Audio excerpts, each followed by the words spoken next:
Okay, video 3. I do seem to have problems in relating to people, keep an attention span and refrain from being distracted and remain within boundaries. I have lost count on how many times I have been chatting away to someone and I can see the loss of concentration in their face, or them just being kind of shocked or bored or have a less than interested look on their face.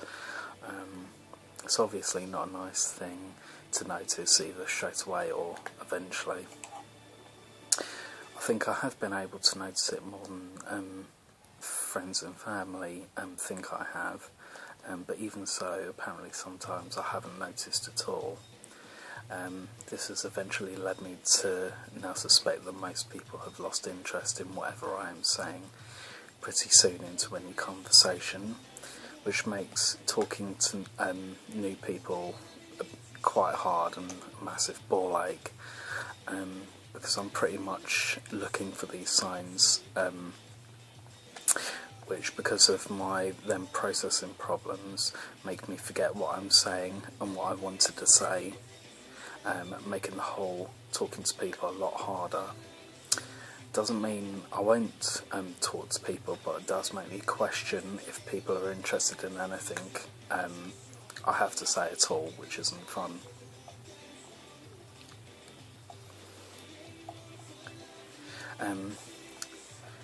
Moving on to my problems with attention spans. When I feel under pressure, for example, if I was having a serious talk about relationships and such that happen between close friends and family, if I had a passionate talk about a subject, my mind will go blank a lot and I have trouble getting out the right words or explaining a point. And if I feel interrupted or pressured at any point, this can really derail my whole standpoint and my train of thought. I have lost count on the amount of occasions where I swear blind to being right in a discussion or an argument that I have lost, or not being able to put my main point across because of being distracted or felt pushed into giving examples. My brain just will not allow me to work like that, and I just go blank, and then I just get angry that I've lost my train of thought and can't go any further.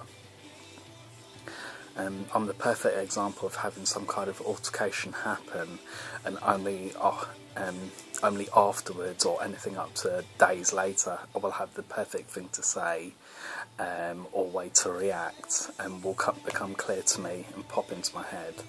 Only it's bloody useless to me at the time it eventually comes to me. Now, I have overstepped boundaries within friendships, unfortunately, made ridiculous comments or jokes that have had less grace than a sumo wrestler slipping on a banana peel. Unfortunately, this has clearly cost me more than a few relationships. I've made mistakes that I'll carry the regret to my grave, but in most people's eyes, there will never be anything I can do to make it up to them. So I just have to put up with that and carry on living my life without them, which is sad and something I wish I could change, but unfortunately life's a bitch and there's not much you can do about it.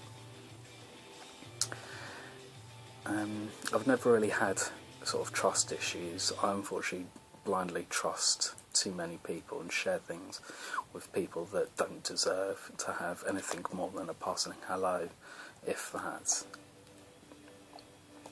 I've tried to treat everyone the same, with the same attention, love and understanding, but clearly this is something I'm not always doing right or wrong.